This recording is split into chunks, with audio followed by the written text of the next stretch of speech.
बिस्मिल्लाहिर्रहमानिर्रहीम। अस्सलाम वालेकुम नाज़रीन, आप यूट्यूब चैनल देख रहे हैं। मैं इमरान खान हूँ। इंजीनियर मोहम्मद अली मिर्ज़ा साहब को गिरफ्तार कर लिया गया और उन्हें जेल मुंतकिल कर दिया गया है। पाकिस्तान की मीडिया में चलने वाली रिपोर्ट्स के मुताबिक इंजीनियर मोहम्मद अली मिर्ज़ा साहब जो हैं उनको 3 MPO के तहत कमिश्नर जेलम के अहकामात पे गिरफ्तार करके जेल में मुंतकिल किया गया है और उनकी जो अकेडमी है उसको भी सील कर लिया गया है। कुछ मजहबी जमातों के जो लोग हैं वो जाकर मिले थे इंतज़ामिया से और उन्होंने कोई दरख्वास्त दायर की थी और एक उलमा का फतवा भी उनके खिलाफ आया और उलमा के वफूद ने आज ज़िली इंतज़ामिया से ख़ुसूसी तौर पे मुलाकात की और गिरफ्तारी का मुतालबा किया था, तो उनकी गिरफ्तारी होगी। आसिफ जलाली साहब हैं एक आलिम दीन, उन्होंने एक फतवा दिया हुआ है इस हवाले से। जो तफसीलात आएंगी हम आपके साथ शेयर करेंगे। बहरहाल इंजीनियर मोहम्मद अली मिर्ज़ा साहब जो और बहुत सारी पॉलिटिकल कंट्रोवर्सीज में वो रहते हैं, लेकिन अभी ये क्योंकि एक दीनी मामला है तो ये उलमा इकराम बेहतर रहनुमाई कर सकेंगे। बहरहाल वो गिरफ्तार हो गए। दूसरी एक इंपॉर्टेंट खबर है, ख्वाजा आसिफ साहब ने भी इमरान खान के हक में एक गवाही दे दी है। ख्वाजा आसिफ साहब ने क्या कहा, मुख्तलिफ पाकिस्तान की मीडिया पे यह खबर छपी है। वो एक इंटरव्यू दे रहे थे। इंटरव्यू देते हुए ख्वाजा आसिफ साहब ने एक बड़ा जबरदस्त इंकशाफ किया और उन्होंने ये बताया कि जब पाकिस्तान तहरीक इंसाफ का दौरे हुकूमत था तो उस वक्त जनरल बाजवा के ससुर ने, ये जनरल रिटायर एजाज साहब थे गालिबन उनका नाम, ये लाहौर DHA में रहते थे। तो जो जनरल बाजवा के ससुर हैं गालिबन वही रहते थे। जनरल बाजवा के ससुर ने उन्हें अपने घर पे बुलाया और बेसमेंट में लेकर चले गए और वहां जाकर कहा कि नवाज शरीफ की गुजरांवाला की जो तकरीर है उसमें उन्होंने जनरल बाजवा और जनरल फैज हमीद का नाम लिया है, तो तुम इसकी मजम्मत कर दो। ख्वाजा आसिफ को कहा और अपने आप को इससे अलग कर दो। अब ख्वाजा आसिफ ने कहा कि राणा तनवीर भी इस बात के गवाह हैं कि मैंने जनरल बाजवा के ससुर से कहा कि मैं ऐसा नहीं करूंगा, जिस पर मुझे कहा गया कि बात नहीं मानेंगे तो आपके खिलाफ नैब का केस बन जाएगा। और उसके चंद दिन बाद अचानक मुझे गिरफ्तार किया गया और इस दौरान में 6 माह जेल में रहा, लेकिन हुकूमत मुझ पर नैब का कोई केस ना बना सकी तो मुझे अदालत ने मुझे रिहा कर दिया। अब मामला यह है कि ख्वाजा आसिफ साहब ने खुद गवाही दी कि मुझे इमरान खान ने गिरफ्तार नहीं किया, मुझे जर्नैलों ने गिरफ्तार किया। क्योंकि नवाज शरीफ ने जनरल फैज और जनरल बाजवा के खिलाफ बात की थी तो उन्होंने धमकी लगवाई जनरल रिटायर एजाज साहब के तवस्सुत से, यानी जनरल बाजवा के ससुर ने बुला के धमकी लगाई और उस धमकी के बाद ख्वाजा आसिफ को गिरफ्तार कर लिया गया। तो जर्नैल मार रहे थे PMLN को, ये ख्वाजा आसिफ साहब ने कहा। तो इमरान खान साहब तो इसमें कहीं नहीं है ना।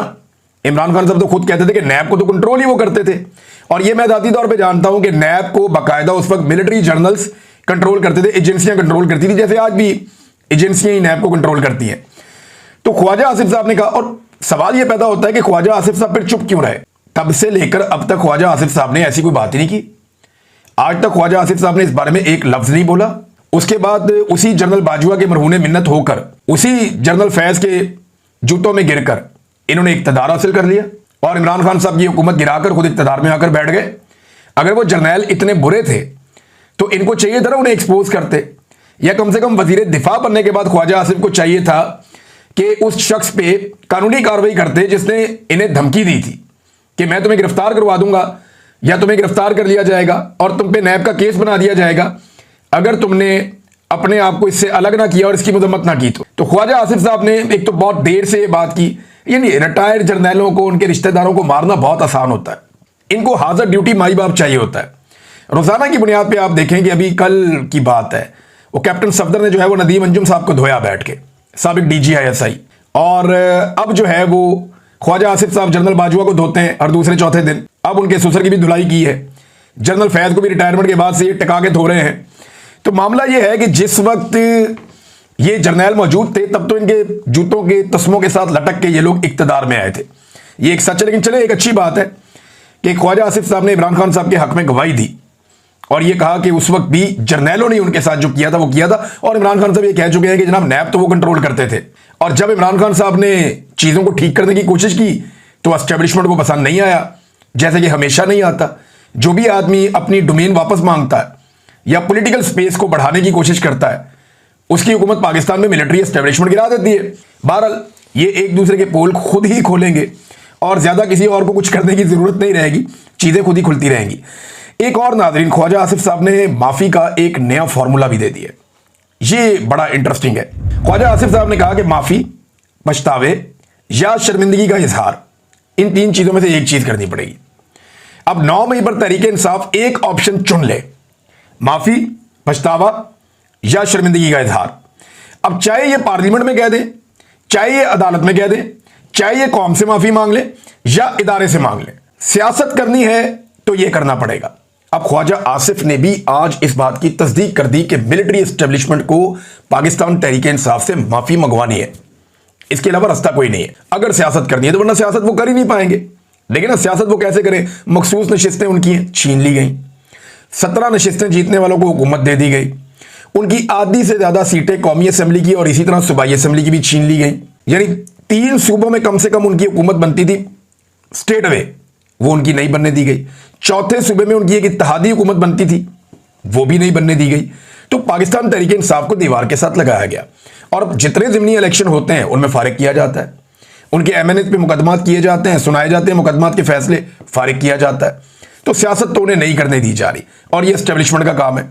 तो ख्वाजा आसिफ ये कहते हैं कि जनाब माफ़ी जब मांग लो, या आप ये कह दें कि जनाब हमें शर्मिंदगी है, या आप ये कह दें कि हमें पछतावा है, तो या फिर आप माफ़ी मांग लें। इसके अलावा जो है वो कोई ऑप्शन नहीं है। इनमें से तीनों में से एक ऑप्शन ख्वाजा आसिफ साहब कहते हैं कि चुननी पड़ेगी। अब इस पे जो है वो एक रद्देमल एतजाज एहसन साहब का भी है, वो बड़ा इंटरेस्टिंग है। एतजाज एहसन साहब कहते हैं कि ये क्या असूल है कि सियासतदान से कहा जा रहा है कि माफ़ी मांगे। इमरान खान किस बात की माफ़ी मांगे? 9 मई पर इंतजामिया और आईजी पंजाब को माफ़ी मांगनी चाहिए।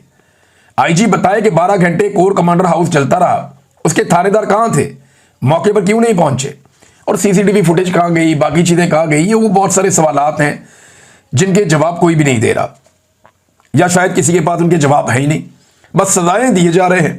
अब राणा सनाउल्लाह साहब के डेरे पे हमले वाला जो मामला है उसके ऊपर जनाब बड़ा रुला पड़ गया है कि जनाब डेरे के ऊपर एहतजाज हो रहा था और तोड़फोड़ हुई है तो इसका मुकदमा दर्ज किया गया, तो मुद्दई राणा साहब को बनना चाहिए था। कुछ लोग कह रहे हैं जी रियासत मुद्दई बन गई है, वो क्यों हुआ? चले ये तो आप छोड़े बात। मामला ये है कि तोड़फोड़ का जो केस है उसमें जो सजाएं दी जा रही हैं वो तो ऐसे दी जा रही हैं कि कोई कत्लो गारतगिरी हो गई है। 10-10 साल की सजाएं दे दी उठा के 60 के करीब बंदों को, और उसके अलावा कई बंदों को जो है वो 3-3 साल की सजाएं दे दी। ना कोई एक बंदा जख्मी हुआ, ना कोई एक बंदा जाँ बहक हुआ, ना कोई कत्ल हुआ, ना कोई जख्मी हुआ, और सजाएं दे दी दहशतगर्दी वाले मामला डाल के। अब यही राणा सनाउल्लाह हैं, जब ये वजीर कानून थे और पंजाब की पुलिस को और सारे निज़ाम को कंट्रोल करते थे, तो इन लोगों के ऑर्डर के ऊपर गोली चलाई गई मॉडल टाउन में, और जब वहां गोली चलती है तो उसमें 14 लोग शहीद हो जाते हैं, जाँ बहक हो जाते हैं। तो उसमें 14 लोग शहीद हो जाते हैं, जाँ बहक हो जाते हैं, और उसमें दर्जनों लोगों को गोलियां लग जाती हैं, लोग अस्पतालों में पहुंच जाते हैं, खवातीन के मुंह के ऊपर गोलियां मारी जाती हैं, हामला खातून जो है उसे शहीद कर दिया जाता है। आज 11 साल गुजर गए, उस मामले में अब तक इंसाफ नहीं हो सका। यानी जब एस्टेब्लिशमेंट चाहे तो आप ये देखें कैसे वो नाइंसाफी को भी इंसाफ बना देते हैं, और जब एस्टेब्लिशमेंट साथ खड़ी हो जाए तो जो इंसाफ करना भी होता है ना उसे भी रोक देते हैं। यानी वहां लाशें गिरी थी, 14 लाशें थी, दर्जनों जख्मी थे, कत्ल और इक़दाम कत्ल के मामला थे, किसी को सजा नहीं हुई। और यहां पे जनाब क्या हुआ कि कोई एक बंदा भी जख्मी या हलाक नहीं हुआ, और यहां पे धड़ाधड़ सजाएं सुनाई जा रही हैं। रियासत है ना, जिस तरफ मर्जी मामला ले जाए। ख्वाजा आसिफ ठीक कहते हैं ना कि फिर सियासत नहीं करने देंगे, कोई भी काम नहीं करने देंगे, और मामला उसी तरफ चल रहा है। अब तक के लिए इतना ही। अपना ख्याल रखिएगा, अपने चैनल का भी। अल्लाह हाफ़िज़।